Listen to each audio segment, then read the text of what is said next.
എറണാകുളത്തേക്കാന്ന് പറഞ്ഞ് വീട്ടിൽ നിന്ന് ഇറങ്ങിയതാ. ഇപ്പൊ ഞാൻ എവിടെയുള്ളതെന്ന് കാണിച്ചിരട്ടെ.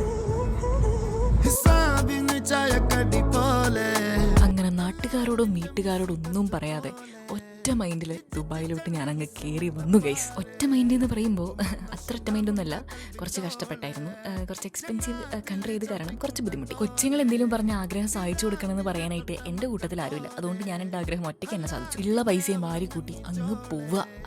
യുദ്ധത്തിന്റെ സമയത്ത് എന്നെ കയറി പോകുന്നത് അപരാധമായി പോകുമോ എന്ന് ഞാൻ ചിന്തിച്ചായിരുന്നു. പക്ഷെ സിറ്റുവേഷൻ അത്ര കലുഷിതമായിരുന്നില്ല, കുഴപ്പമില്ലായിരുന്നു, ശാന്തമായിരുന്നു. എയർപോർട്ടിലെത്തി ചെക്ക് ഇൻ ചെയ്ത് കഴിഞ്ഞപ്പോൾ അവിടുന്ന് എനിക്കൊരു അച്ഛനമ്മേനെ കിട്ടി.